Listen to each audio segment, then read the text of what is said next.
Bonjour et bienvenue dans cette vidéo immersive, reprenant nos mesures de prévention sur nos chantiers situés en France. La sécurité est notre priorité et l'affaire de tous, dès son réveil sur son lieu de résidence, puis sur la route jusqu'à son lieu de travail. Tout se tient. Avant de partir, un véhicule en parfait état, bien entretenu et bien conduit est un excellent départ. Tout est en ordre? Alors allons-y, sur la route. Cela commence par le respect absolu du code de la route et par une vigilance permanente au volant. La base vie. Dès votre arrivée sur le lieu du chantier, vous vous garez en marche arrière pour une meilleure visibilité des piétons et autres véhicules lorsque vous quitterez votre emplacement. Avant toute chose, il vous faut maintenant vous équiper de tous les EPI nécessaires et adaptés au travail à réaliser. Puis, tel un athlète, il vous faut vous préparer, vous échauffer, vous tester, bref, vous écouter. Êtes-vous en forme? Avez-vous bien déjeuné? N'hésitez pas à manger léger et à garder précieusement de quoi vous hydrater toute la journée. Avant de prendre son poste, le premier jour de votre arrivée sur chantier, lisez de manière attentive le PPSPS, ou le plan de prévention du site qui recense les risques du chantier. Avez-vous vérifié que vous êtes en possession d'une habilitation électrique conforme aux travaux que vous allez démarrer? Au quotidien, et même si vous connaissez les lieux, avant de démarrer votre tâche, pensez aux risques associés, en particulier pour les interventions en hauteur, dans des zones encombrées, en forte coactivité ou en présence du risque électrique. Par exemple, lors des phases de mise en service et essai. En cas de doute, dites stop et alertez votre hiérarchie. Cheminement, circulation. Maintenant, le travail peut commencer. Vous êtes parfaitement équipé. Circulez en sécurité jusqu'à votre poste de travail, en évitant de téléphoner lors de vos déplacements. Empruntez les cheminements piétons en restant vigilant pour vous et vos collègues, en évitant les engins en mouvement. Éclairage des zones de travail. Bien voir est essentiel. Pensez, si besoin, à ajouter des dispositifs d'éclairage sur votre poste de travail. Surveillez l'activité des engins et ne circulez jamais sous les charges de grue.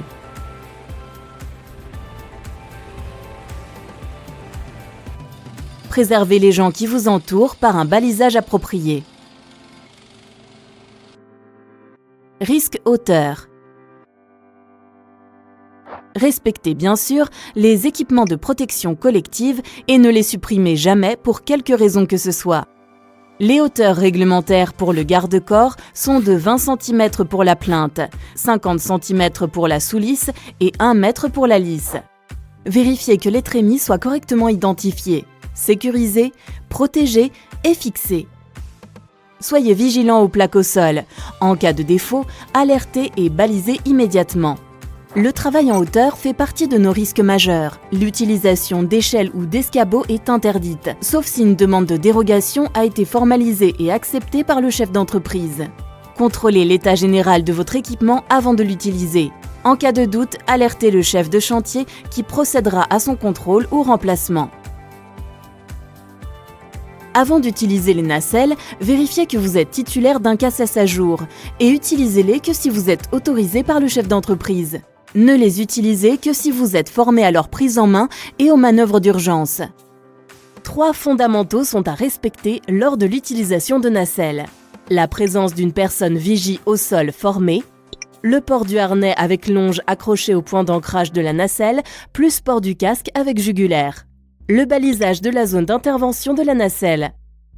Où que vous travaillez, pensez au risque électrique. Travaillez hors tension.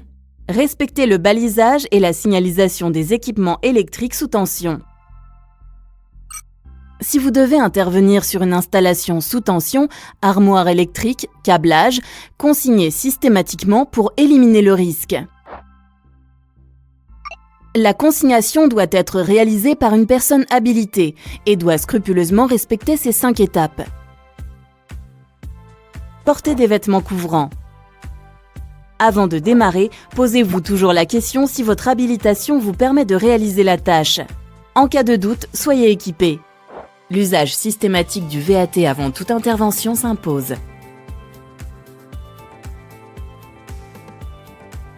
au poste de travail.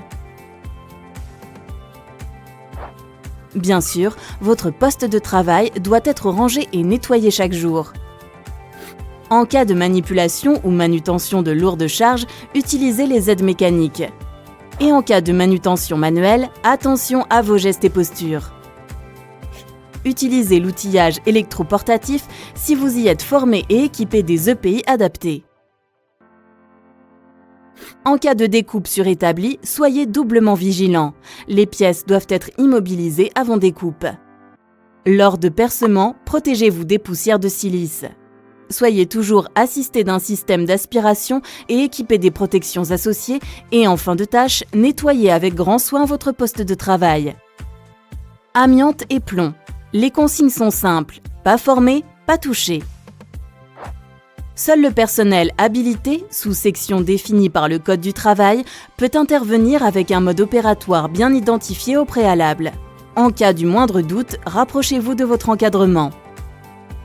Et voilà, la journée se termine, et se termine bien si vous avez respecté l'ensemble de ces règles. Il faut penser au repli de chantier. Libérer une zone propre, nettoyée et libre de tout stockage. Vous pouvez maintenant regagner la base vie, en étant toujours équipé. N'oubliez pas, la sécurité est notre priorité et l'affaire de tous. Alors respectez scrupuleusement le code de la route pour rejoindre votre lieu de résidence.